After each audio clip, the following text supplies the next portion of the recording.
It's like the inside sleeve of an album. We love talking about music. Arrow.net, ARROE.net. We are unplugged and totally uncut with David Leaf. I'm doing great, Arrow. So happy to be with you and hoping that the weather passes you by. Me too. But the thing is, what's so fun about living through a tropical storm or a hurricane is that I'm always fascinated with the insects that come with it and the different birds and stuff. And so the morning after, the bird calls outside are so differently, which is very interesting because I swear to God that Brian Wilson would do the same thing. He would go outside and he would listen to the sounds that are out here because his ear is just so magnetic. He had, not only did he have an amazing ear or have an amazing ear, he only has hearing in one ear, which makes it even more remarkable that he was able to write and arrange and produce those records that, here we are 60 years into the Beach Boys' career and people still love the music. He's like a Mozart. Well, it's funny. When I used to think of him as Beethoven because he had a scowl on his face, and then when I saw Amadeus, I was like, oh no, he's more like Mozart because Brian really loves to laugh and have fun. But when I asked him about it, he said, no, I'm like Bach, because he thinks of his music as spiritual, as almost church-like. So sometimes if you take the lyrics off and listen to him, he's making church songs. So he really seriously believes, and it's who are we to argue with him? He believes music is the voice of God. Right. I mean, now that you say that, my mind is going through every single Beach Boys song. God Only Knows, Good Vibrations, Fun. I mean, and now I have a completely different view of the Beach Boys music. Well, yeah, I mean, In My Room, Surfer Girl, The Warmth of the Sun, Don't Worry, Baby, Please Let Me Wonder, Caroline No, and on and on and on. They sound like something that if you were sitting in church on Sunday and the organist was playing it, you would think, oh yeah, that sounds right. Oh my God. Your book is like a true piece of music. Every musician has always told me that music is an evolution. So is your book. Wow, thank you. It's interesting because when I wrote the book back in 78, I was a young journalist. I was a man on a mission, and I really wanted to kind of grab the world by the collar and say, do you understand how important this Brian Wilson guy is? Because at that time, the Beach Boys were they were having a comeback, but it was always about the hits. Yep. And it's like, no. Paul McCartney is influenced by him. George Martin says he was the guy that the Beatles were emulating. So when I wrote that book, I was trying to kind of promote this notion that Brian Wilson was this important artist that should be taken seriously. Now, here we are almost 45 years later. I became Brian's friend. Now I'm kind of an elder statesman looking back on the journey that Brian and I had together in the years since the original book came out. So what I'm able to do for the reader is give them a fly-on-the-wall experience of what it's like to be with Brian Wilson in all of these different circumstances. And I think that's what makes the book really special. I went from being an outsider to an insider, and I kept the original book intact. So you're getting two books for the price of one, which is a pretty good deal these days. And you know something, David. In reading the book and having the book, I also still feel that you're the student, you're the listener, you're that person that discovers new things with the band all the time. Because I feel like that instead of you being the one, I know this. No, you're going, I'm gonna know this. I'm gonna listen. I'm gonna do this. Well, thank you. I think that, when it comes to great music, there's always something to discover. Yeah. There's a reason. I teach a course at UCLA called The Real Beatles. And these 18, 19, 20-year-old kids come to my class. They sort of know the Beatles music. They like the Beatles. They've heard it from their parents or their grandparents. But I'm telling them the story of the Beatles, and they are spellbound. Yep. Because they don't know it. They don't, and the evolution of what happened from this, this scruffy band who was playing these clubs in the bad side of town in Hamburg to becoming the biggest thing in the world then, and still are. Yep. I mean, they still are the gold standard of everything. And so the fact that you can listen to these records and uncover new things, and that fact that they looked at Brian Wilson's records as how did he do that? How do we do something that's as good as that? That was really fascinating to learn in conversations I had with Paul McCartney and George Martin. So you're right, Arrow. I am always to this day learning and discovering new things about Brian. What's really interesting in reading your book, I was touched by the fact that Paul McCartney says that he feels something deep with Brian's music, and yet as a fan of music, I always heard of the competition between the Beatles and the Beach Boys. I don't want to believe that there was a competition. I think that was just great marketing. Well, actually, there was, we'll call it a friendly rivalry, in that when Brian heard Rubber Soul, well, first of all, in 1964, when the Beatles hit, he called a group meeting, and he says, guys, we're going to have to raise our game. so he was quite aware, of that popular music had changed dramatically. And I think the first single after the Beatles arrived in America was "I Get Around," backed with the "Don't Worry Baby," maybe one of the greatest singles in the history of popular music. Right. So he was aware that they couldn't beat the Beatles in terms of cultural significance. The Beatles just were something all by themselves. But when he heard Rubber Soul in the fall of '65, he said to himself, "This is different. This is an album where all the songs sound the same. I'm going to do an album just like this." And the result was Pet Sounds. And when the Beatles heard Pet Sounds, they were like, "Oh my God, what is this?" And George Martin told me that when they went in the studio to make Sgt. Pepper, that was their attempt to equal Pet Sounds. Not that they did. It was just their attempt to do it. So when I produced a tribute to Brian Wilson at Radio City Music Hall in New York back in 2001, George on stage in introducing Good Vibrations said, if I had to select one living genius of popular music, I would choose Brian Wilson. Yep. Well, that's pretty strong praise. And Elton John was there, and Paul Simon was there, Billy Joel, Jimmy Webb. I mean, a whole bunch of great folks. But Brian was sitting on the side of the stage, and he was believing that he was a big deal because all those people were there. And yet his imagination went a completely different direction, or so history tells us. And your book, puts us in those places where he disappeared for a while. And it's like, what was he resting? What really happened here? Because we've seen the movies, we've all talked our own story about it and things like that. But you were there. Well, I wasn't there when he first withdrew. I was in high school. Right.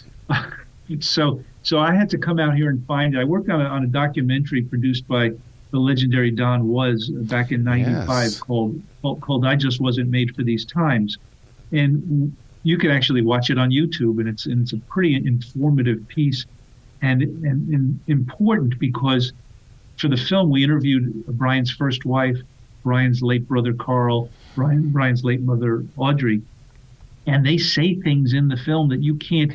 I mean, I heard this stuff firsthand when I was writing my book, but it's a different thing to see it, and to hear Carl talk about, I like the Smile music, but Mike Love, he didn't think the lyrics were right for us. To hear Marilyn Wilson say they wore him down.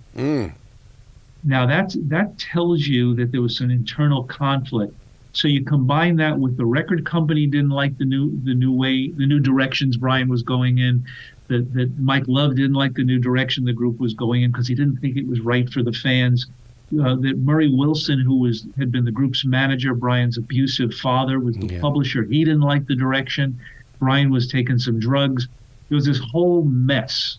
And nobody, you can't assign percentages to it, but at some point he said, "Okay, I've had enough. I'm going to withdraw for a while." He didn't stop writing songs. He didn't stop writing great songs and making great records. He no longer could be the full-time leader of the pack, if you will. Wow. I've always believed that creativity is an addiction, and it's only because of the story of Brian Wilson and stuff like that, where it's like, okay, I recognize that they've taken too much from me. I am now empty. I must be fulfilled again. Where am I going to find it? Well, I think with Brian, it was an addiction and it was a compulsion. Yes. And I've come to believe that if he hadn't had such an unhappy life, we wouldn't have gotten the great music we got. Yep. In the sense that when he sat at the piano and played what he called feels, he was looking for a piece of music that I think would heal his soul. And when he found it, he would turn it into a great song and a great record, and we would get it. And it helped. We didn't know the source of it, but it sure helped our souls. It helped heal us. It helped make us happy. So we're the lucky bystanders of all this. I don't know that he ever ran out of inspiration. I think what he ran out of was the need to prove anything. Oh. That's wide open right there. That's why listeners need to get this book, because you share things with us that make us have these oh wow moments, or wow, that wasn't part of a Rolling Stone magazine article that I've read before. and so your book serves more than as a backstage pass. It's almost like you are allowing us and giving us permission to step into the life of Brian Wilson. Well, thank you, Arrow. I like to think of it that way as well. And it's a privilege that I don't take lightly. In writing the book, there was a lot of stuff. It was like, okay, do I put this in, or is that a betrayal of our friendship? Because I was very conscious of that. And so, I could probably fill 10 books with stories that are just nobody's business. So what I tried to do was write a book back then, and here in 2022, that only dealt with his artistic journey. So if you want to understand where this guy came from, how a kid growing up in Hawthorne, California, the first song he writes is Surfer Girl.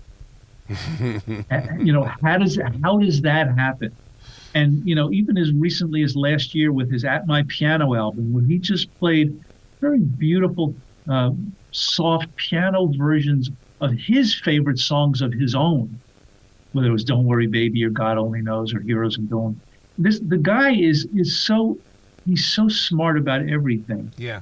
And that doesn't come through in all the talk about he's in his bed or whatever.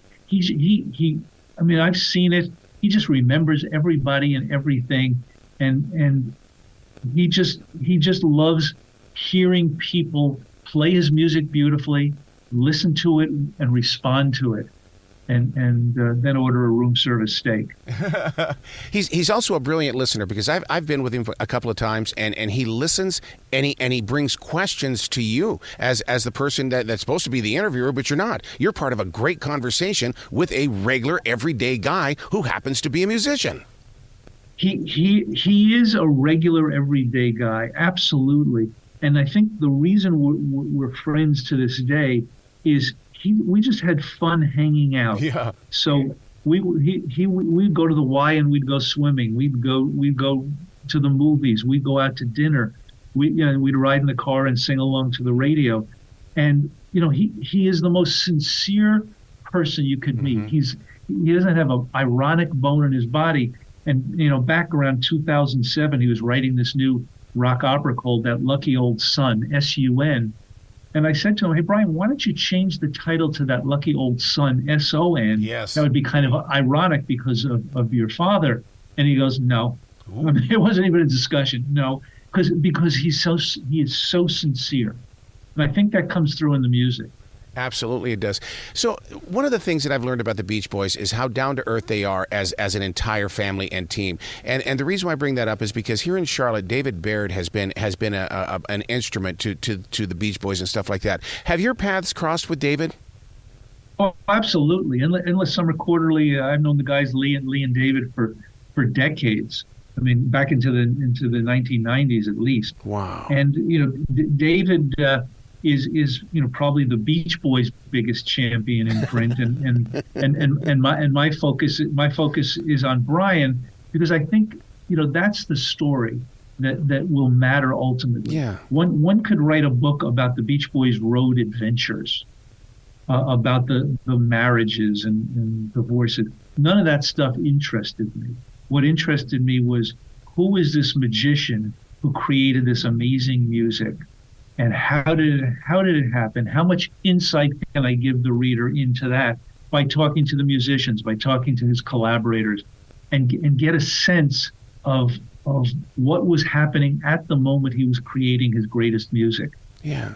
Well, see, and what I find fascinating about this entire story is that his history is just as big as an Elvis Presley and Elton John, and you sit there, and even an Ed Sheeran, but it's Brian Wilson. And it's like he didn't need to have the gigantic posters of Brian Wilson. He just let his music do the talking. He really did. He was never about being a star. Yeah. I mean, his father was really misguided. He didn't want there to be a Beach Boys group. He thought Brian should be a solo vocalist and be the next Elvis Presley. Yep. I mean, how absurd was that? But Brian was an uncomfortable performer, particularly in the early days. In the late 1990s, he started touring again as a solo artist, and he actually found he loved it. He really enjoyed going. He would tell corny jokes on stage, and he just had a great time doing it. And so he is Elton worships Brian Wilson beyond all imagination. You talk to Elton about Brian. I mean, when we did the Radio City tribute, Elton did a duet of "Wouldn't It Be Nice" with Brian, and then he performed "God Only Knows" by himself. Wow. And Elton, I remember when we asked Elton to appear, the answer was yes. Just tell me where to be. Yep. I mean, there was and one funny thing that happened, because Brian, was used to doing concerts, but he wasn't used to doing tribute shows, especially one to himself. So I said to Elton, when you guys finish Wouldn't It Be Nice if you would walk Brian off stage? And Elton said, sure. Anyway, when they finished Wouldn't It Be Nice, Elton turned. Brian had already bolted and was off stage. and Elton came off, he was laughing. He goes, he got here faster than I did. I mean, it's just, he is unlike anybody else, which we're all unlike anybody else. But he is, as you said, he's Brian Wilson. Yeah. So who is this guy? And, I think I've written more words about him than anybody else alive. And I think in this book, or I know in this book, you get insights into him that you can't get anywhere else.